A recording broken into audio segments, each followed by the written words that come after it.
নমস্কার বন্ধুরা, বং স্টাইল কিচেনে আপনাদের সকলকে আরও একবার স্বাগত জানাই। আজকের রেসিপি নিরামিষ ঘুগনি। আমরা কিন্তু বাড়িতে প্রায়ই আমিষ ঘুগনি বানিয়ে খাই, তবে এইভাবে নিরামিষ ঘুগনি বানালে এর স্বাদ কিন্তু আমিষ ঘুগনির থেকে কোনো অংশেই কম হবে না। তাহলে আসুন আর বেশি কথা না বাড়িয়ে আজকের নিরামিষ ঘুগনির রেসিপিটা শুরু করা যাক।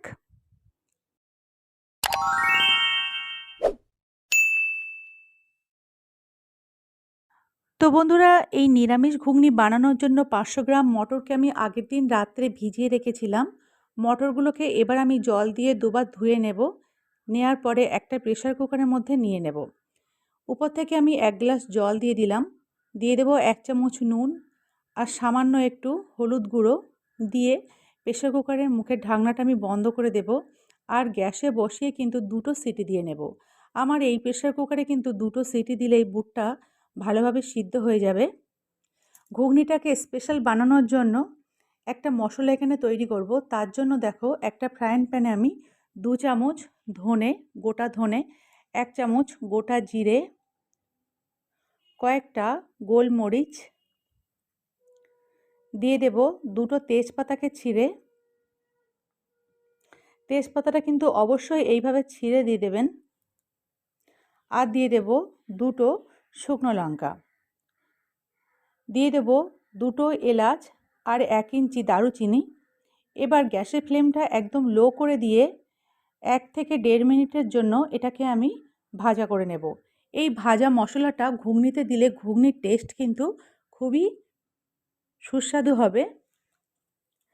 তো মশলাটা আমি তুলে নিয়েছি। এখানে কিন্তু 2টো সিটি আমি দিয়ে নিয়েছি। এবারে একটা মিক্সির বাটিতে মশলাটা নিয়ে আমি গুঁড়ো করে নিয়েছি। একবারে মিহি পেস্ট করিনি, দেখুন একটু দানা দানা রাখবেন গুঁড়োটা।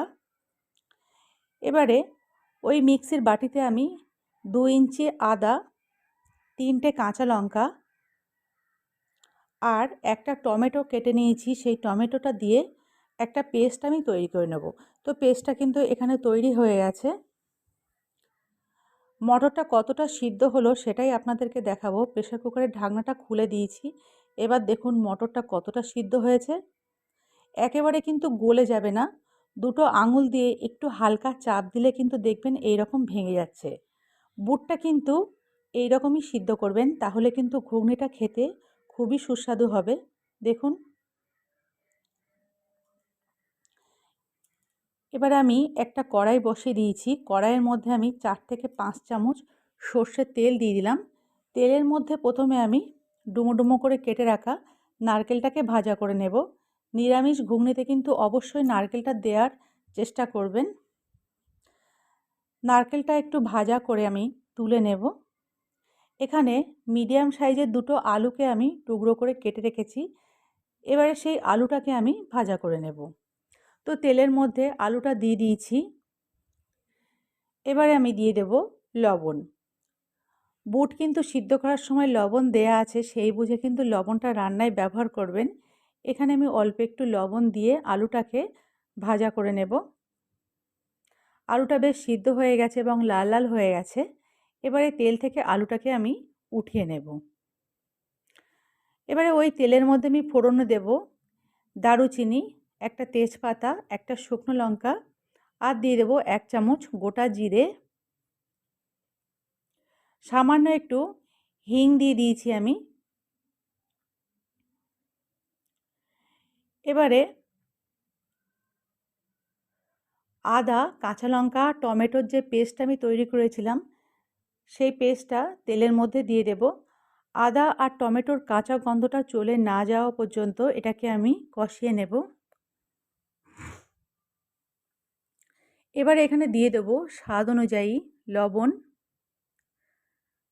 হাফ চামচ হলুদ,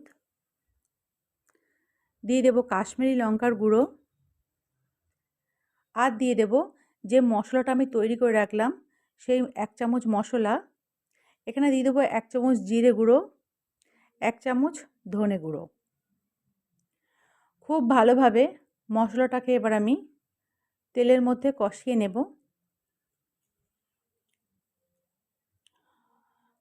কষানো হয়ে গেলে এবারে এখানে দিয়ে দেব ভেজে রাখা আলু, ভেজে রাখা নারকেল, ভেজে রাখা আলু আর নারকেল দিয়ে মশলাটা আরও 1 মিনিটের জন্য আমি কষিয়ে নেব।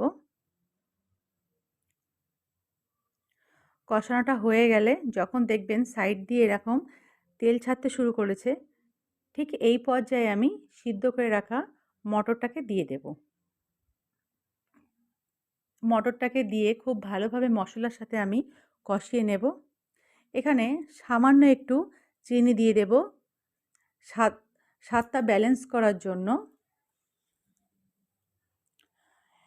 হাই ফ্লেমে আমি 5 মিনিট ফুটিয়ে নেব। হাই ফ্লেমে 5 মিনিট ফুটে যাওয়ার পর এবার এখানে আমি আগে থেকে তৈরি করে রাখা মশলাটা দিয়ে দেব 2 চামচ। শুকনো খোলায় যে মশলাটা তৈরি করে রেখেছিলাম সেই মশলাটা আমি টোটাল 3 চামচ ব্যবহার করলাম।